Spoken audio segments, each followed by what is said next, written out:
I'd like to thank this committee for having us here for this invitation to provide evidence to you on behalf of consumers. TRHA is a national international rights education organization, and we advocate for vapers and smokers to be given the freedom to have access to safer alternatives and combustible tobacco products.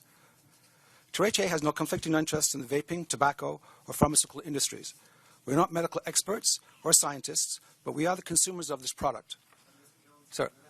Slightly slow your speech in order for the translators to get it. That does not increase the time you have allotted. Sure.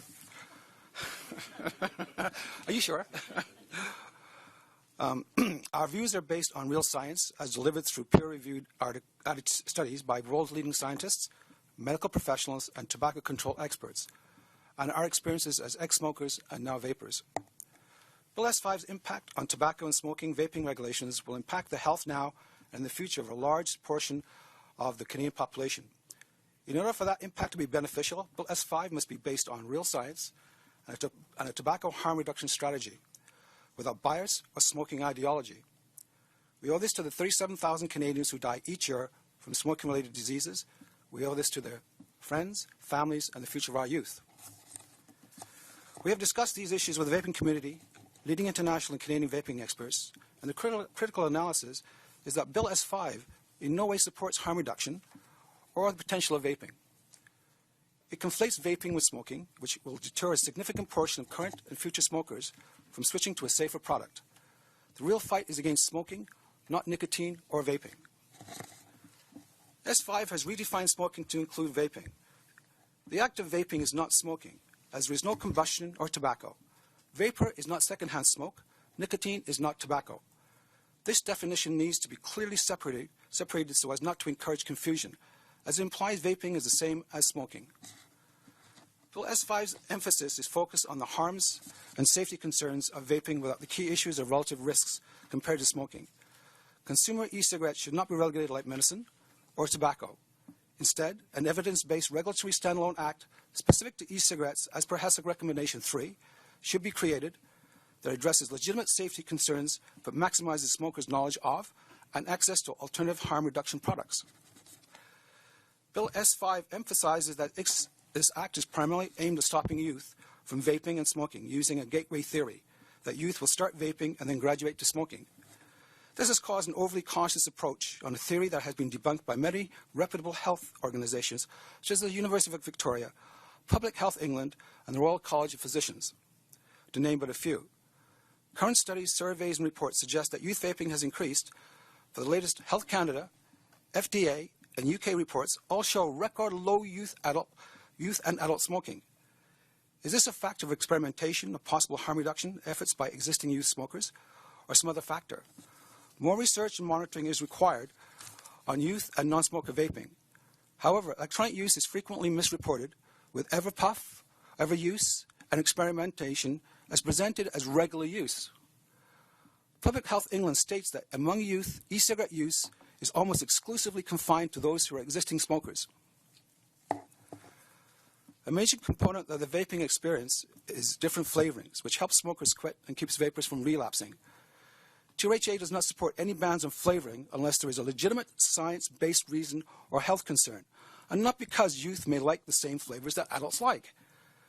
There should only be common sense-based restrictions on packaging and advertising that may appeal to youth, with input from stakeholders, and no prohibition on accurate names of all flavorings.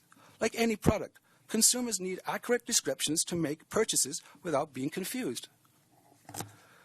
There is no solid guideline for what reasonable grounds on what appealing to youth actually means.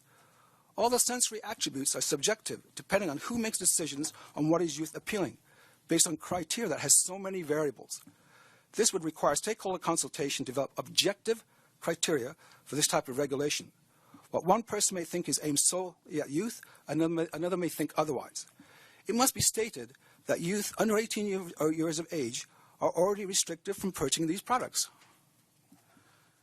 As it stands, Bill S5 prevents smokers from receiving relative risk information, which clearly runs counter to the stated goal of the Tobacco and Vaping Products Act, to protect the health of Canadians.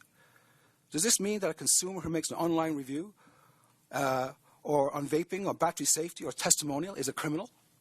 It places every scientist, advocate, vapor, and vape shop employee in an ongoing series of choices about giving accurate and personalized information that could save the lives of smokers and risking fines of up to $500,000 and 2 years in jail. Even Health Canada recognized that vaping products could bring public health benefits. Does that mean they would also be in contravention? Would they go to jail? Bill S5 introduces the same regulations for vaping products that are in place for tobacco products in all federally regulated workplaces. A federal vaping policy that treats e-cigarettes users like traditional cigarette smokers may discourage many federal employees from making a complete switch to the less harmful product and away from a tobacco harm reduction strategy. TRHA does not support any bans based on possible harms unless the health hazards are evidence-based and scientifically proven. In summary, standalone legislation, including TRHA's recommendation and those made by the Hesher Report 2014, would propel Canada as a world leader in tobacco harm reduction. This would support the goals of public health through tobacco harm reduction for smokers, vapors, their families, and all Canadians by helping reduce smoking and related deaths. This also lessens the burdens on public health budgets and is a major win for all Canadians. Canada deserves a modernized 21st century approach to tobacco and nicotine regulation that will reduce harm and remain relevant in the face of rapidly changing technology and an ever-increasing spectrum of alternative nicotine products. E-cigarettes and the development and marketing of other reduced risk options for Canadian smokers will represent an unprecedented public health opportunity. Do not let this pass us by. Consumers and industry are major stakeholders in any legislation concerning vaping and need to be directly involved with future hearings and following regulations and consultations. Nothing about us without us. Thank you.